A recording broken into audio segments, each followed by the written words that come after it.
ना चाहते हुए भगवान की महिमा को सुनते ही रहना चाहिए और ना चाहते हुए भक्ति जैसे मंत्र करने लगते हो, रुचि सी ना बनती ना बनन दे, एक मिनट जाओ कर डे से होकर मन भागन दे, दूर थोड़ी देर भागेगा फिर आप पैसे होगा। इसी प्रकार परमात्मा कहते कबीर हरि के नाम को हेज बजोते खज, उल्टा सुल्टा ओ गही खेत पड़ा जो बीज। अब परमात्मा के नाम में लग जाओ, चाहे हेज यानी अपनी रुचि से या खज के माथा सा ठनकते हुए भी शुरू कर दो। और कहते हैं जैसे खेत में बीज पड़ गया उल्टा पड़ोते सुल्टा उगेगा। तो इस प्रकार आपने इस ज्ञान को सुनना चाहिए। तो परमेश्वर आपको क्या बताना चाहता है दास परमेश्वर के इस ज्ञान के माध्यम से कि आप यहां जिस दिन से दीक्षित हो जाते हो आपका वो एक मानुष जन्म प्रारंभ होता है। उससे पहले आप मनुष्य शरीर अवश्य था लेकिन कर्म मनुष्य के नहीं थे। सभी सद्ग्रंथ सभी संत और खुद परमात्मा आकर बताते हैं कि परमात्मा इस मनुष्य जीवन की प्राप्ति आपको केवल परमात्मा प्राप्त करने के लिए और जरा और मरण के संकट से छुटवाने के लिए ही प्राप्त होता है। आपको ज्ञान संपूर्ण होता नहीं और संसारिक लोगों से जो ट्रेनिंग आपको मिलती है उसमें दृढ़ हो ही जाते हो। कोठी बना ले बेटा, उस लड़के ने देख ले थोड़े से दिन हुए नौकरी लगा था और 2 कोठी बना ली, तो हमारा वो इंजेक्शन लग जाते हैं। हम फिर वही टारगेट लेकर आगे चलते हैं नौकरी में या कोई बिजनेस में, कोठी बनाऊं, प्लाट दूं, कार दूं बढ़िया सी, और 1 मिनट में मृत्यु हो जाती है और कोठी कार धरी धराई रह जाती है। कबीर साहब कहते हैं राम नाम कड़वा लगे, राम नाम कड़वा लगे ये मीठे लगे दाम, दो दाम दोनों गए भाई माया मिली ना राम। पुण्यात्मा इस अध्यात्म मार्ग से जब आप परिचित हो जाओगे आपको कोई किसी प्रकार की भी शंका डाउट नहीं रहेगा। जैसे आपको ज्ञान वही होता है, प्रमाण वही होते हैं, उदाहरण वही होते हैं जो रह रहकर पूरे वर्ष सुनाए जाते हैं। और आपकी आत्मा को ये ज्ञान और ये प्रमाण कितनी बार सुने उतनी बार अच्छे लगते हैं तो आप स्वस्थ हैं।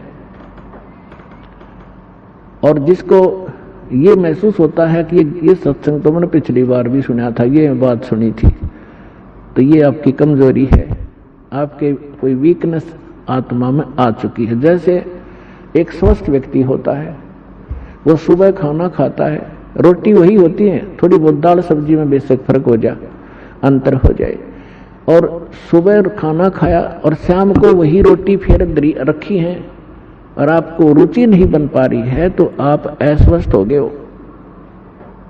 और यदि आपको वही रोटियां फिर उसी तरह रुचिकर लग रही हैं तो आप स्वस्थ हैं। और दिन में 3-3 बार खाते हो, रुचिकार लगती हैं तो आप स्वस्थ हैं। इसी प्रकार अब ये ज्ञान वही है और जितनी बार सुने और जितनी बार ये आपको उतनी ही बार आपको ये अच्छा लगना चाहिए तो आप स्वस्थ हैं, अन्यथा आपको फिर कोई पाप कर्म ने घेर लिया। अब जैसे रोगी व्यक्ति है और वो भोजन प्रतिदिन खाता है 2-2, 3-3 बार, और जब वो रोगी व्यक्ति हो जाता है वो तो उसको एक समय भी एक ग्रास भी खाने की रुचि नहीं रहती। कारण क्या हुआ कि उस रोग ने उसके शरीर की व्यवस्था खराब कर दी। जो मीठी वस्तु थी, खाने योग्य पदार्थ थे, वो भी कड़वे लगन लगे। उसका तरीका क्या है? उसका तरीका ये है कि कड़वी, जैसे किसी को मलेरिया हो गया और उसने वो कड़वी कुनीन रोटियां तो भी कड़वी वो खानी पड़ेंगी, ना चाहते भी खानी पड़ेंगी, चाहे वो रुचि कर लगे चाहे ना लगे। उनके खाने से फिर धीरे धीरे बुखार ठीक होगा, जबर ठीक होगा तो वह रुचि भूख बढ़ेगी और फिर स्वादिष्ट स्वस्थ होते फिर स्वादिष्ट हो जाएंगे। तो इसी लगा कर स्वादिष्ट लगा करेंगे। इसी प्रकार ये सत्संग के अंदर ये दोनों डोज हैं।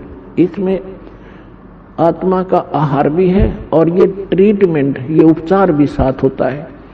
जैसे कोई भक्त सत्संग सुन रहा है और ये मन में आता है कि तो पहले भी सुना था, तो बेशक आप ना चाहते हुए भी उठकर नहीं जाना चाहिए, उसको बार बार सुनना चाहिए। थोड़ी सी देर में आप देखोगे ओहो ये तो ठीक सी लगन लाएगी, तो ये कुनीन का काम भी करेंगी। ना चाहते हुए भगवान की महिमा को सुनते ही रहना चाहिए और ना चाहते हुए भक्ति जैसे मंत्र करने लगते हो, रुचि सी ना बनती, ना बनन दे।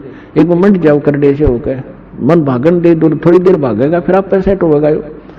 इसी प्रकार परमात्मा कहते कबीर हरि के नाम को खज बजोते खज, उल्टा सुल्टा ओ गही खेत पड़ा जो बीज। अब परमात्मा के नाम में लग जाओ, चाहे हज यानी अपनी रुचि से या खज के माथा सा ठनकते हुए भी शुरू कर दो। और कहते हैं जैसे खेत में बीज पड़ गया, उल्टा पड़ोते सुल्टा उगेगा। तो इस प्रकार आपने इस ज्ञान को सुनना चाहिए। अब जैसे हमने तो ट्रेनिंग समाज से मिली, जहां भी गए उन्होंने यही कथा सुनाई। क्या कर रहा है बेटा? कि इंजीनियरिंग कर रहा हूं। अच्छा क्या लगेगा? जेई लगूंगा।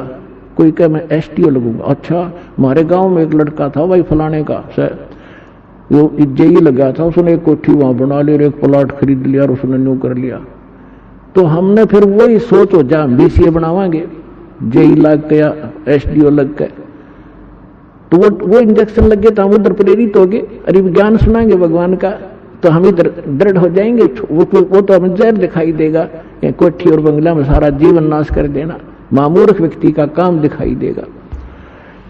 तो इसी प्रकार सत्संग में आने से, इस ज्ञान को बार बार सुनने से आपको दृढ़ता आएगी। कबीर साहब कहते हैं देखो हम यह माया मांगने आते हैं, परमात्मा कहते हैं ये तो मैं रूंगे में दूंगा आपको फ्री में, ये तो आपको फ्री ऑफ कॉस्ट दूंगा, ये तो हमारा सौदा भी नहीं है, ये तो वैसे दूंगा आपको। अब रूंगे की परिभाषा बताऊं थोड़ी सी क्या होती है।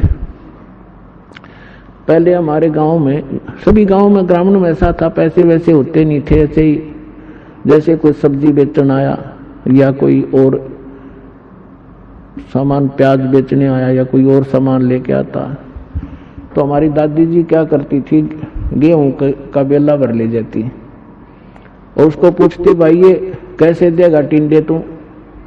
वो कहता जी गेहूं के 2 बार दूंगा। बोला तोल दे।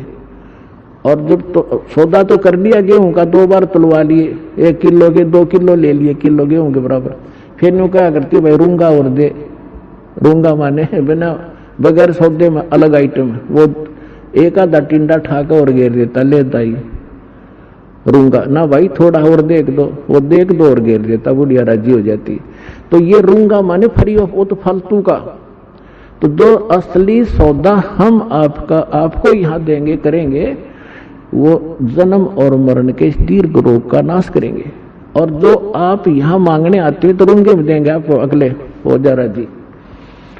जो संसारिक संपत्ति जो आपको आवश्यक होगी और आपके कष्ट जो आपके ऊपर संकट आ रहे हैं तो रूंगे में ठीक करेंगे कबीर भगवान हमारे। और असली दुख था आपका, असली सौदा तो ये है जो आपका जन्म मरण का रोग काटेंगे, जो पृथ्वी पे इस ब्रह्मांड में कोई नहीं कर सकता इस काम को। 2 सतलोक आश्रम बरवाला जिला, इस सारा हरियाणा में आपको